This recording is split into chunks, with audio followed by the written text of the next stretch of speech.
पुस्तकों की दुनिया में लौटने की एक अनूठी पहल अररिया में शुरू हुआ बुक रीडर्स क्लब। आदाब, आप देख रहे हैं मेगा मीडिया बिहार। सामाजिक संस्था छाव फाउंडेशन ने जिले के लोगों को पुस्तकों की दुनिया से फिर से जोड़ने के लिए एक नई पहल करते हुए अररिया बुक रीडर्स क्लब की स्थापना की है। इस क्लब का उद्घाटन बीते रविवार को पेंशनर समाज भवन में हुआ। इस अवसर पर संस्था के सक्रिय अध्यक्ष दीपक दास और सदस्य अफवान कामिल ने कहा कि इस प्रकार के क्लब का विचार नया नहीं है। मुंबई और पुणे जैसे शहरों में ये सफलतापूर्वक चल रहा है। अररिया में इस क्लब के गठन का मुख्य उद्देश्य लोगों को पुस्तकों की ओर आकर्षित करना है और उन्हें पढ़ने की आदत से जोड़े रखना है। हर रविवार होगी पुस्तक प्रेमियों की मुलाकात। क्लब के आयोजन में विशेष ध्यान रखा गया है कि लोग शांति से अपनी पसंद की किताबें पढ़ सकें। हर रविवार को एक निर्धारित समय पर पाठक अपनी पुस्तकें पढ़ने के लिए जुटेंगे। इसके लिए संस्था की ओर से पुस्तकें उपलब्ध रहेंगी, लेकिन पाठक अपनी पसंद की किताबें भी साथ ला सकते हैं। क्लब के संचालन में कोई शुल्क नहीं रखा गया है और इसमें भाग लेने के लिए किसी आयु सीमा का बंधन भी नहीं है। केवल शर्त यह है कि लोग पाठ्यक्रम से हटकर अच्छी साहित्यिक या प्रेरणादायक पुस्तकें पढ़ें। अररिया बुक रीडर्स क्लब हर रविवार को पेंशनर समाज भवन में आयोजित होगा, जहां लोग कुर्सी, दरी या चादर पर बैठकर या लेटकर अपनी पसंद की किताबें पढ़ सकते हैं। संस्था के इस प्रयास को स्थानीय लोगों ने सराहा है और इसे पुस्तकों की दुनिया में लौटने की एक महत्वपूर्ण पहल के रूप में देखा जा रहा है। जो उद्देश्य है क्लब को अस्तित्व में लाने का, कि हमारा समाज उसमें सिर्फ नौजवान नौनिहाल बच्चे ही नहीं, मैं बुजुर्गों से भी मुखातिब हूं कि तमाम लोग आज किताबों से दूर हो गए। और हम जानते हैं, एक कहावत है, the day we spent without learning is a day lost.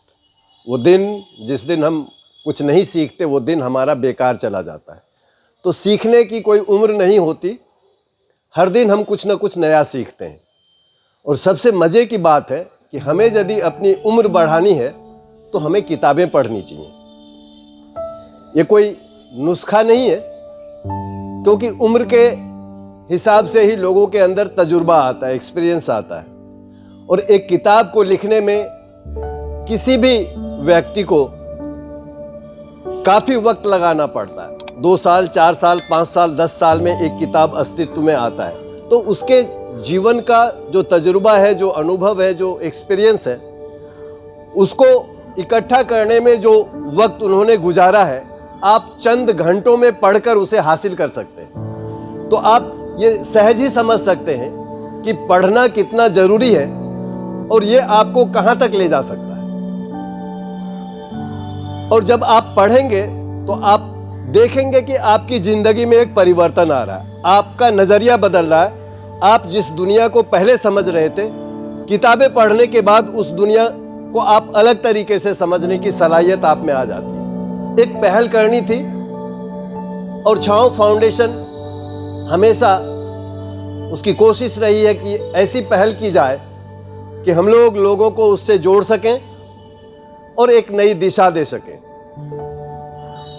हम सब जानते हैं कुछ नए लोग होंगे, लेकिन अधिकांश लोग जो यहाँ मौजूद हैं, जो उपस्थित हैं, उनको पता है कि छाव फाउंडेशन अलग अलग क्षेत्र में अपने तरीके से बिल्कुल पूरी सक्रियता के साथ काम कर रही है। अररिया बुक रीडर्स क्लब ये कोई नई चीज नहीं है।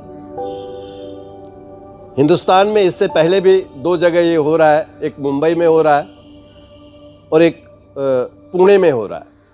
और इसकी शुरुआत टाटा के जो अभी मैनेजर नियुक्त हुए थे, नायडू, शांतनु नायडू, उनके और टाटा के माने संयुक्त सोच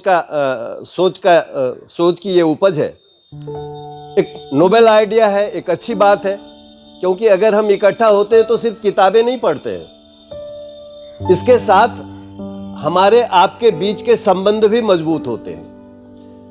हम अपने व्यस्त जिंदगी में से कुछ पल इस तरह के निकालते हैं जब हम एक दूसरे को जानने, समझने, उसके दुख दर्द को सुनने और अपनी सुनाने के लिए थोड़ी सी गुंजाइश और थोड़ा सा वक्त निकाल लेते हैं, जो कि बिल्कुल दूर हो गया है। समाज में इस तरह का आज किसी के पास वक्त उपलब्ध नहीं है। हर सप्ताह हम लोग इकट्ठा होंगे, अपनी किताबें लेकर आएंगे किताबें यहाँ होंगी, हम लोग 2 घंटा बिल्कुल मोबाइल से दूर रहेंगे और अपना वो 2 घंटा किताबों के लिए देंगे और फिर उसके बाद जो वक्त मिलेगा हम एक दूसरे से इंटरेक्ट करेंगे, बात करेंगे।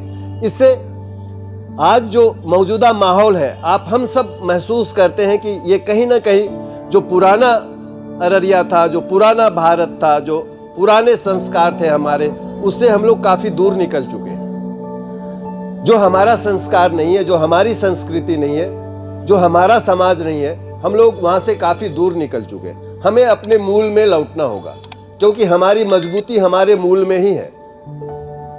तो कैसे हम अपने मूल में, हम अपने बुनियाद में, हम अपनी जड़ों की ओर लौटे, इसके लिए एक छोटी सी पहल है और इसके लिए ज़रूरी है कि कोई ना कोई ऐसा मकसद हो जो बहुत कॉमन हो, और वो मकसद है हमारा कि हम किताबों के बहाने इकट्ठा हों, किताबें पढ़ें, वहाँ से अच्छी चीज़ों को हासिल करें और एक दूसरे से शेयर करें, एक दूसरे के बीच अपने विचारों को फैलाएं। आपके अच्छे विचार हमारे पास आए, हमारे अच्छे विचार आपके पास जाएं, और जब अच्छे विचारों का आदान प्रदान होगा तो एक स्वस्थ माहौल तैयार होगा और एक अच्छा समाज विकसित होगा। इसमें कहीं कोई शक नहीं है।